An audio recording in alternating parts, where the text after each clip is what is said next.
As kids eagerly peer through a barnyard fence, they're getting a close-up lesson on goat behavior. Oh, they're making him follow him. For most school kids, this would be considered a once-a-year field trip. But this is a typical day at school for these kids. That smells like chocolate. They're getting an education about what it takes to run a farm. Guess what I see?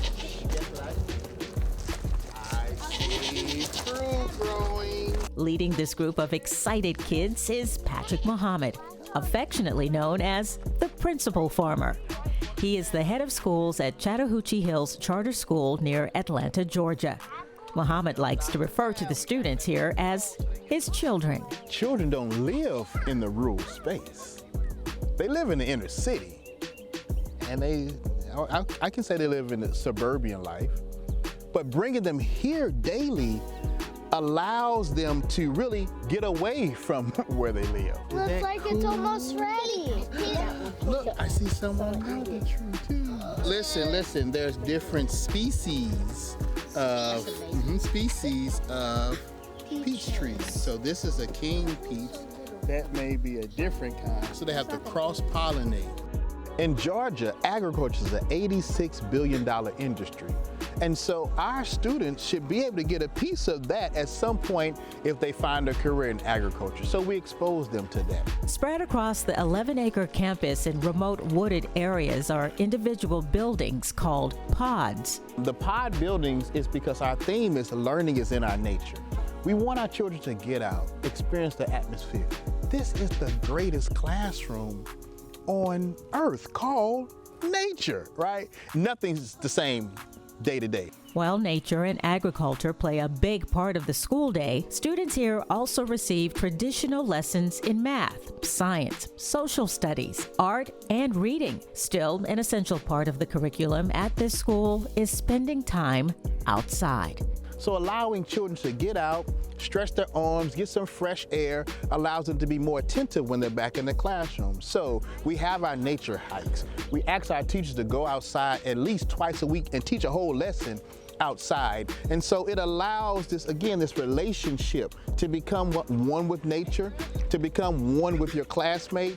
After 28 years working in education, for Muhammad, this job doesn't feel like work.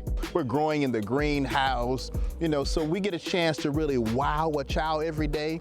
And so my excitement is because I'm not at work. This is what I do every day. I come to this place to interact with children and staff and make it the best place on earth for them, and I go back home, right? So it's not work, it's not a weight. Muhammad came to Chattahoochee in 2018 and says this is his first time working at a charter school. He says he likes the autonomy and freedom of a charter school, where he can quickly shift gears to address the needs of students. I began to embrace the charter model, and it is a model that I know we have to change the narrative. It's not a model we should run from. It's a model that we should embrace, and particularly inside of our communities, we should embrace the model. My parents have my cell phone number. I'm out here shaking hands and hugging babies, and you can pull me over and say, we don't like the way that last event happened. Can you improve upon it? And they know that they can say that without retaliation. They can give it to me with love, and that love is reciprocated throughout my staff. Muhammad says he encourages his students to go into the agriculture field, which he says is not just about being a farmer. He points out there are environmental attorneys, agricultural engineers, and biochemists. All throughout the sprawling campus, there are colorful murals, but they aren't there just for decoration. When you look at our murals, they're intentional. And too often in life, especially as a young black man, you didn't see positive images of yourself growing up. And I wanted our children to get a chance to see positive images of themselves. There's a scientist on the wall.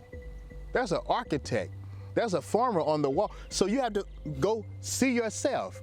And so we're actually pushing them into the future by allowing them to see themselves in realistic images and opportunities. Muhammad acknowledges that farming has a negative stereotype in the black community. Even though these children are a couple generations removed, our parents have passed down from generation to generation this anger and angst about land farming. Instantly slavery, right? Now, Sharecropping was real.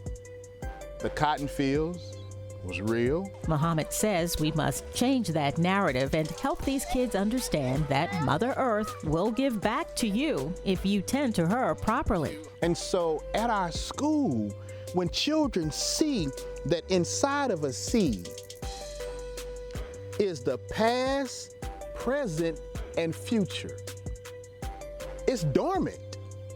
It's not until that seed is placed into the right environment is the seed activated. When those parents drop off that child, that's a seed.